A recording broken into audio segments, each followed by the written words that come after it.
Hi, this is Rachel on Recovery. We're here with TJ Butler, and she's going to tell us a little bit about herself, and then she's going to answer some questions for us. Hi there. Thank you so much for having me. Tell us a little bit about what you've been up to with your writing and just who you are as a person. So, my name is TJ Butler, and I've recently written a short story collection. It's out now. It's called Dating Silky Maxwell. And I've been saying, when people ask, what's the story collection about? I've been saying it's badass short stories for people who have seen some shit and lived to tell about it. So I wrote many of the stories have scenarios that are drawn from my real life. And I wrote the stories really to control the trauma narrative because, I was a victim for many things, many times in my life, whether it was through family or just things things I did to myself because I just didn't know any better. And I wanted to be able to control what happened to the characters. And another thing I did was gave the characters agency and a voice when I didn't have one.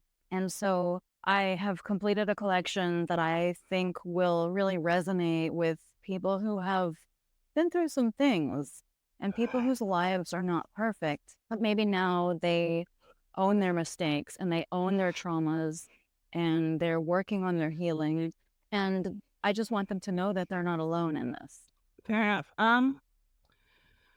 So, we're going to just give an overview. TJ is a survivor of having a borderline mother, undiagnosed officially, and an abusive father ranging from, sexual abuse to physical abuse to emotional abuse. And she's going to answer some questions for us. When did you realize there's something was not right with your mom? So I realized something wasn't right with my mother in my 40s. During my childhood, I left my mother's house at 13 when she put me into social services custody. And I believed I was the problem. And I grew up really trying to be good enough into my adult years, trying to be good enough that I could win her approval and she would let me come home from foster homes, even though being an adult, that wasn't really a thing, but I just developed a thing where I needed her approval. And so I didn't know that she was the problem. I always thought that I was the one that was acting out and I was the one who, quote unquote, caused all the family problems. So it was very late in life, just within the last couple years, that I finally realized it wasn't me. It was the family dynamic and her. Okay. How has your mother's BPD affected your education? So I think that going into foster care was a fix for a lot of things. My mother, coming from being a boomer, her aspirational job that she wanted for me and my sister was to be a secretary. So she has a high school education. And when I was growing up, she worked in kitchens and then later she worked in retail. And there was no college. When I was in elementary school, going to school was really important. My sister and I were those kids that never missed a day of school, even when we were sick, partially because she just couldn't afford to take a day off work to stay home with us. And so, education wasn't really a big deal. But when I entered the foster care system, they make you go to school and they push college on kids that are aging out because college is so often seen as a way out of poverty and how to remove yourself from being a statistic. So my mother probably hindered my education, and being in foster care was what showed me that education was important. Okay. Um, what have you done to recover from being abused? So I started in about 2017 and I estranged myself from my mother. And since then, I have found ACOA and I've been to therapists on and off. I'm seeing one now. And It is so my biggest aha moment in recovering from the abuse, and it hasn't been forgiving her because that's really something that I do myself. It is realizing that she is a flawed human being. People are flawed in various ways, some more than others. And just realizing that the person who was the instrument of my creation was very flawed, maybe shouldn't have had kids, or maybe, or obviously should have made a lot of better decisions. So I'm working on myself, like I said, with ACOA and therapy. Okay. What was the catalyst that started you on the path of healing in your recovery? So I spent most of my adult life trying to gain my mother's approval. And in 2017, she sent me a text. She'd text me a picture of myself as a flower girl in a relative's wedding. And it was full of white lace and flowers. And she said, "Oh, look how cute you were." And I had a pause. And I realized that little girl in the picture had no idea what was coming for her. We moved in with her boyfriend when I was 6, and I was probably 7 or 8 when that picture happened. And things started getting bad when I was maybe 9. And so I was just crushed thinking about how that little girl didn't know about the abuse that was coming. And then I thought about the foster care. And then I thought especially about when I aged out of foster care at 18 without any family support, the drugs that I got into, I was taking my clothes off for money, and I didn't feel like I could do better. So I spent until 30 essentially taking my clothes off for money and not having a real job. And, realizing that she was the cause of this because she did nothing to protect me. And when the chips came down to it, she just put me in custody rather than moving away and trying to save me. And so it was at that moment in 2017 when I realized my entire relationship with her was based on trying to get her approval. And I thought, she's never, quote unquote, gonna take me home from foster care. She's never going to approve of me enough to fill a hole that is deep and wide and bottomless. And that was when I realized I can't have this relationship anymore. And I'm always very black and white. I have a hard time with gray things. And I thought, I just can't. And so it was at that time that I cut off contact. I tried to, right before that, I tried to explain, there was abuse and all of these things. Remember those? And she said to me, "That was a long time ago. What do you want me to do about it now?" And at that, I thought, we're having different kinds of relationships with each other. And so then I thought, okay, I have to be done with this. And that was the estrangement. Okay. Um, what do you wish you would have known at the start of your healing journey? I wish I would have started my healing journey a lot sooner. I wish I would have known that I was, I had, that's a tough one. I wish I would have known that I was more valuable as a human being. I found out pretty late, and I have a really supportive husband.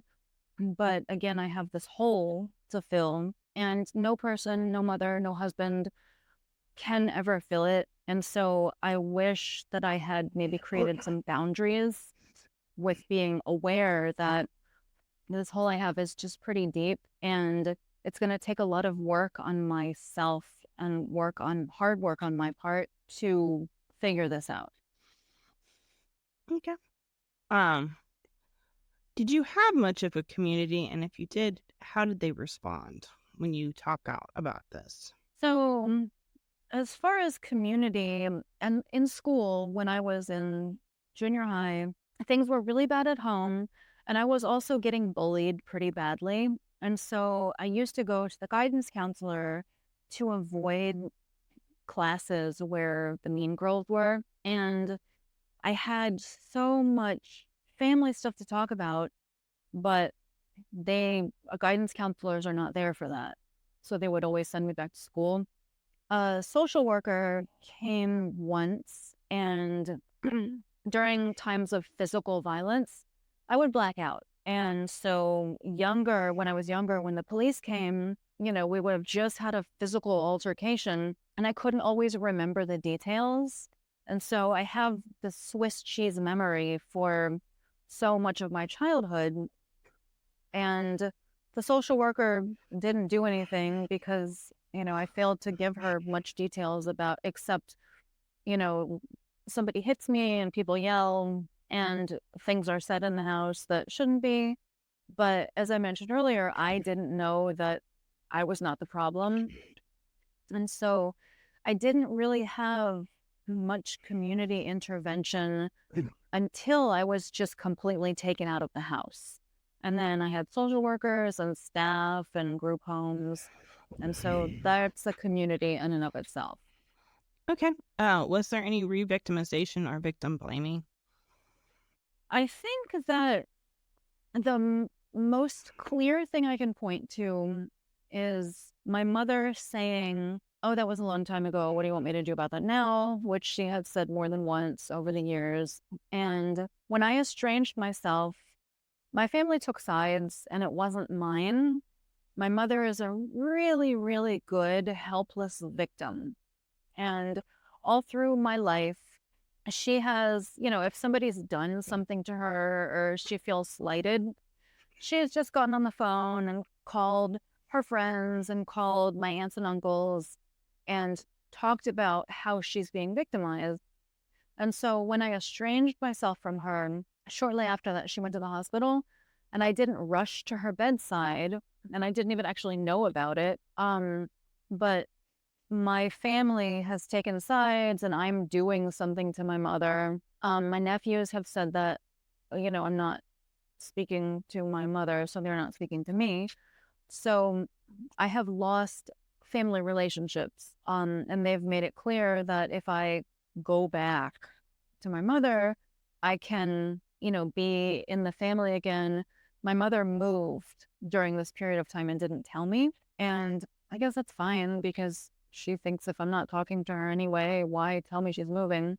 But it was just really weird to find out. So I don't know if I'm a victim or if I'm strong enough to say these things have happened to me and they're crappy, but I need to live my life.